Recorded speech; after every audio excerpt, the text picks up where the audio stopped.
So here's the job, guys, just completed, and I want to go through the way that I went about this, fixing this bit of plaster cornice, and you can see it's all lining up pretty well. Bit awkward working over the top of counters and stuff, but you can see it's matched in pretty good and patched in pretty well as well. So it all started with the wads and did it all in situ, and of course there's probably 100 ways to do this job.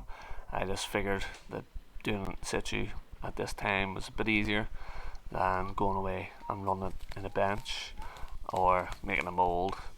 Obviously be the best way to do it is to make a mould and then just pull it out of a mould like so, but I figured the easiest way for this one was just do it in situ, as I have done on a few other jobs, a couple that are actually on the channel. So I'm going to just go through the way I went about this, and what I've done was obviously I scored up the paint and the old plaster and I PVA'd it. I also put some screws in, and then I just watered it, guys, so it's really pretty solid. Just put a load of wads in and work them into the existing wall and ceiling and around the screws and up under the existing cornice. And after done that, obviously, well, before I done that, I actually had my profile made, and I was trying to do it with just the profile. I didn't even want to put a batten on.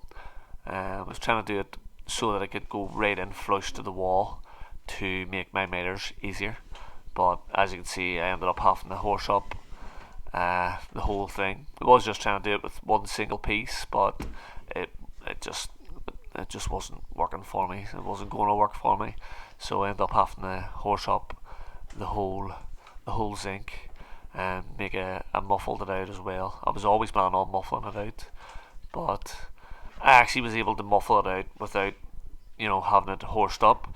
But then when I added the zinc in, or took the muffle off the zinc, it was just sort of chattering too much. I didn't want that, as obviously if it's vibrating on the way past, then you're hitting probably an uneven spot in the ceiling or the wall, or it's not just perfectly a 45-degree angle, or 90-degree angle. So basically, I had to horse roll up, but all that's been said, I didn't mix no plaster until I was comfortable pulling it across dry. But here we are, adding the plaster, building it up in layers. No size, literally virtually no size in this. So obviously you can mix the stuff up as well as you want. You still only have a certain amount of pot life with this casting plaster, or some people want to call it porous of plaster, or porous plaster of porous. But same thing pretty much, different name.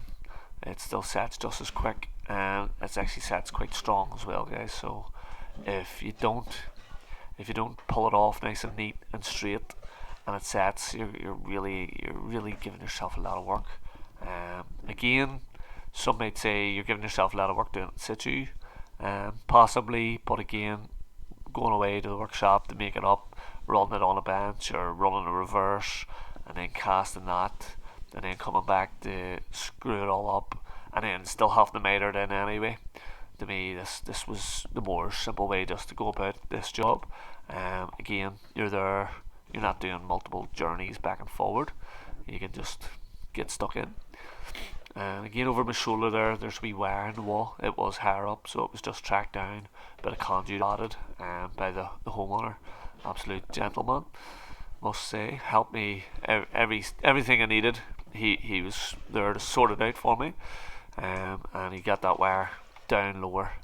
Again, above that wire, I don't think it's going to be seen just as much as this side. I think this side's the most important side. It's going to be more seen. So tackle it first with fresh energy. As again, doing it in situ, guys, does take a wee bit out of the arms, and you can see I'm constantly adding, building up, and I guy once told me, do wee bits at a time, build it up gradually, and you'll get there. D, his name was D, so that was his idea of it. Just go a wee bit, nice and slow, and you'll get there. Build it up gradually. I myself tend to want to put most of the plaster at the top. Again, another plaster told me that, Tony and Paul, two different plasters, but they said you want to build it up from the top, so the plaster, if it is runny the way I'm excited, it'll work its way down into the lower areas. So you're working from the high spots, and it'll work itself into the lower areas. So always concentrate on the high spots.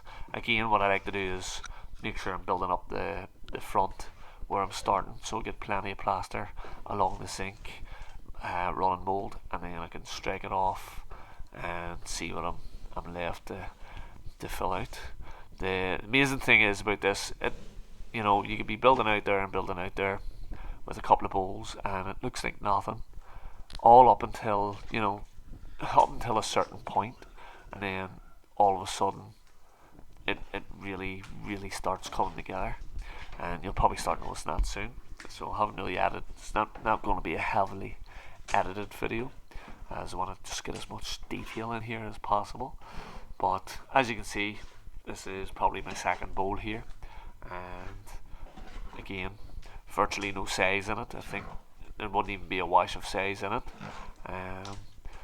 So this stuff it would be considered hot plaster. It's going to set very quick. And again, that is the nature of it. If you have been watching the stuff that I've been doing when I'm casting my ceiling roses and casting any cornice, there's probably no size in any of them videos whatsoever. What the size does is it retards the plaster, it slows it down. It's a plaster retardant. It just slows down the plaster, gives you a little bit more working time. So, the problem with it is that it does also slightly weaken the plaster, and I find myself when I'm running stuff that if you have a wee bit too much size in, that it starts to peel the plaster. And have a look at that now, guys. All of a sudden it's starting to shape up, and it's starting to look a bit more crisp and a bit more like the thing. But yeah, basically I find if you have a wee bit too much size in and you go to start pulling it, as it starts to sort of pick up and set, the plaster wants to peel and tear, and it's just not nice and clean work when that happens.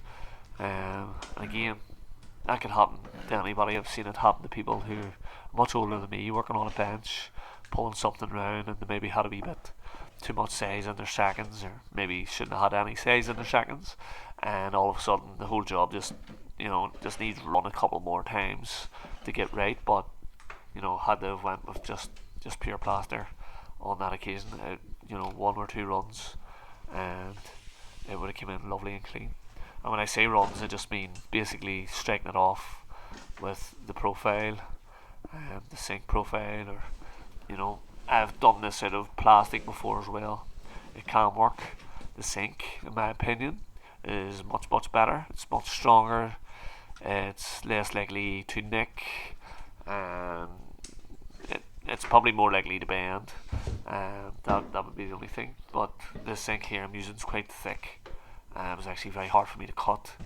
Again, mate of mine got me a wee piece of it out of work, so that was handy. But yeah, it was quite thick, hard to cut, hard to shape, hard to file.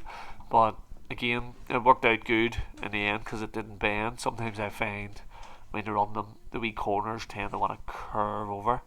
One of the ones I did, I think it's on the channel, did a full room in situ. Again, find it very messy doing it in situ. Obviously, if you're doing it in a bench in a workshop, it's easier scraped off the floor in the bench in a workshop, and who really cares about making a mess there because it's probably somewhat a bit dirty anyway. But I do find doing it on the job that wee bit more messy, and it will take you longer to clean up. And again, it just looks a bit messy, but as long as you clean up after yourselves, it's not just so bad. So another thing is, guys, just if you are attempting this or doing it, it's very important to keep your ruler, your button, what you're running off, nice and clean. Otherwise, if the plaster builds up, things are going to start changing shapes, and that's the same as your sink, your profile. You need to make sure you're washing it. I'm washing it here. I have the bucket right beside me. I'm pretty much washing it after every pass, maybe every second pass. Again, when this plaster starts setting, sometimes it can set like we stones sort of appear, and if you somehow are very unlucky and a wee bit of that hard stuff falls in to the softer plaster and you drag that across, it's it's gonna rip. It's not gonna look so bad. Or sorry, it's not gonna look so good. It's gonna look bad with a big tear on it. So yeah, you're gonna want to make sure you keep things clean as you go. Again, you can sort of reuse the plaster on a small thing like this maybe once, but after that you maybe don't want to use it again, because the more you irritate the plaster, and again with the plaster being on other plaster that's setting, it'll be setting, it's all going to be setting quicker. So you're going to want to be constantly using fresher plaster as you're going building up. When I done this here, I muffled it out, so I had it built out, I had it wadded, then I had it built out, and then I mixed myself up 2 bowls. Well, sorry, I mixed myself up. I got 2 bowls ready and I mixed one, like a first and a seconds, and I used the first ones, and then I used my seconds. It was actually nice, just sitting there soaking up the plaster, soaking up the water, and it was just sitting nice, ready to use. So not too bad. And then for finishing, I just make up a real wet, milky mix, just to finish off and polish it basically, and it comes up pretty good. What I'm doing now is I'm just cleaning off the edges, making sure everything's nice and flush to the original. And on the other corner I had to cut a wee bit off there, just as it was going to foul the miter basically. One of the reasons why I didn't really want to horse it up too much is I was trying to make the miters as small as possible, because they're slow and they're a wee bit awkward. Again, I've done them that many times. I've made good that many times on certain things now that it's become, after I do a couple, I get quicker and quicker. Again, this isn't the type of job I do day in day out. But it's still nice to have that sort of string to your bow. And I do enjoy doing this type of work. And like my mate Sam said, you need a lot of patience for it. But you need a lot of patience for plastering in general. Again, this is a different type of plastering. It's a wee bit more, well, this is solid sort of work that I'm doing here, but it's still a wee bit more in the lines of fibrous. So you can see it takes a lot of time, and you have to stick with it. Occasionally it might look like it's not going to plan, but hopefully if you are doing it and you had a plan originally, stick at it. You might find that it'll pull in okay. Again, I've had other comments and other ones that the other one I muffled it all out in bonding.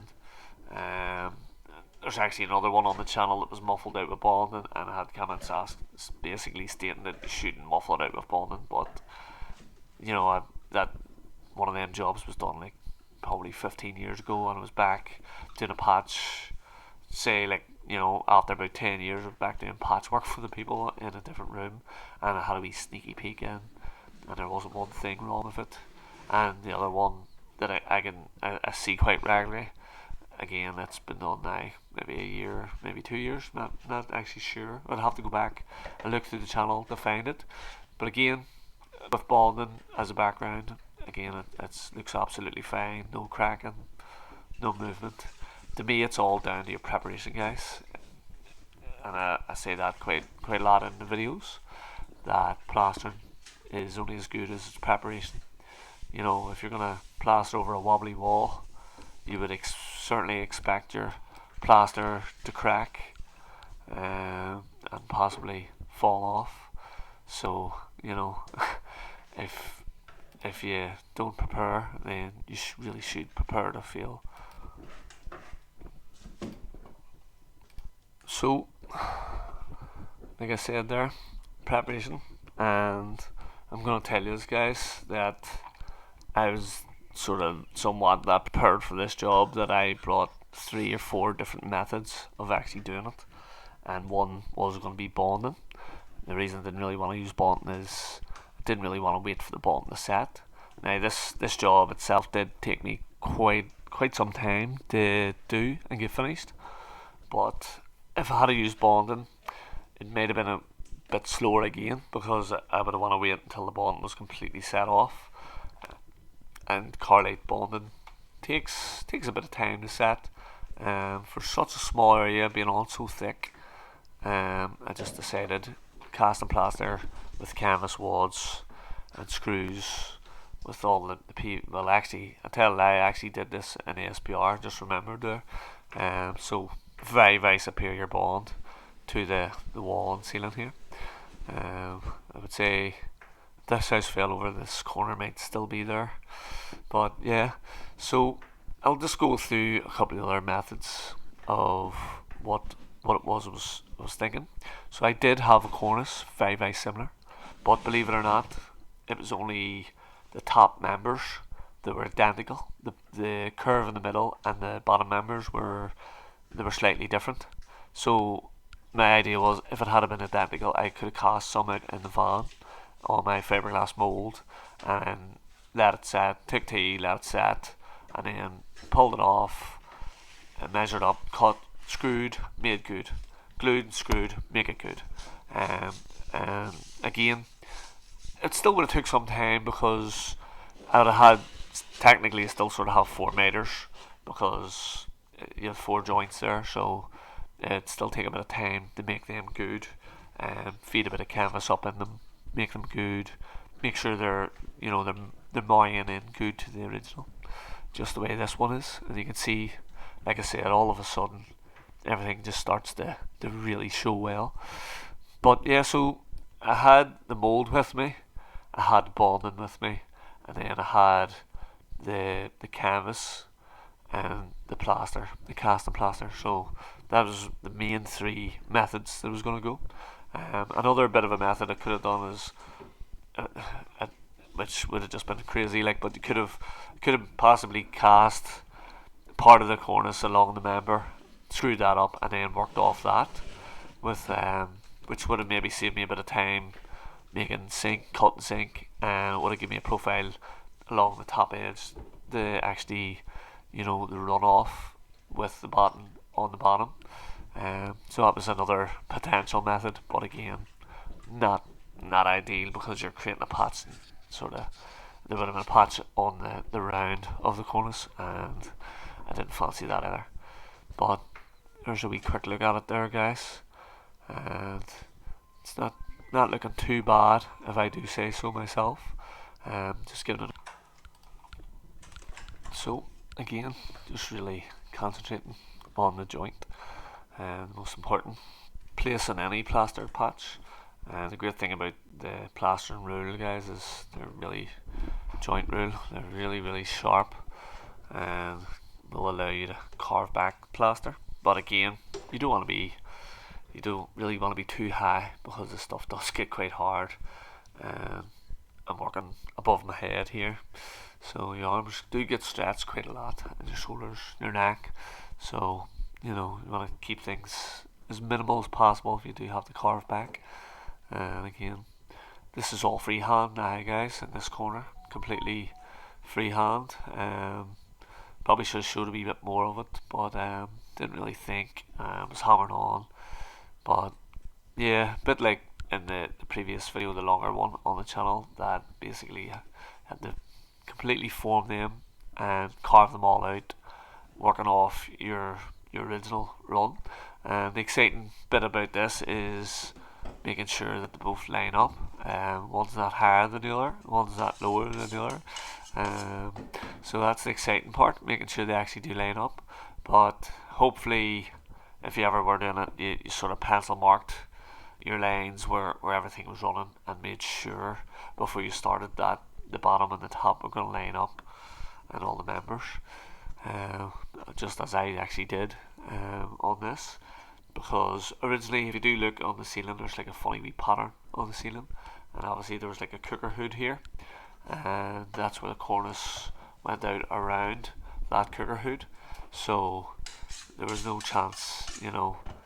There was chances that when you get into the corner that it's up and down and it's different to where the original was. So you do have to just make sure if there's walls been taken down or a chimney brace moved that you know you're gonna line up left and right properly. Otherwise, you know, it's not gonna be a great finish to the patch itself. But yeah, the ceiling itself is actually going to be replastered whenever the kitchen all gets ripped out. So all the wee patches, I was going to touch them all up, but again, it's all going to get patched up. I think there's going to be lights moved and stuff, so it'll all be replastered at another stage. Again, there's plenty of room on the top member of the cornice to get that done and to have, you know, plenty of cornice still showing. Sometimes when we're looking at jobs, people are wanting us to do jobs, they're talking about overboard and the job has original cornice, you're going to lose the cornice. But if we drop the ceiling, you potentially might lose the cornice depending on how much damage you do when you're pulling the ceiling down. Again, we do it a meticulous way on them types of jobs to get it done without too much damage. But as you can see, it's not looking too bad. It's going to be ready for paint in a day or two. But again, probably won't be painted until the whole job's done with the new kitchen. What we doing live? Echoes in eternity. A 1, 2, 3,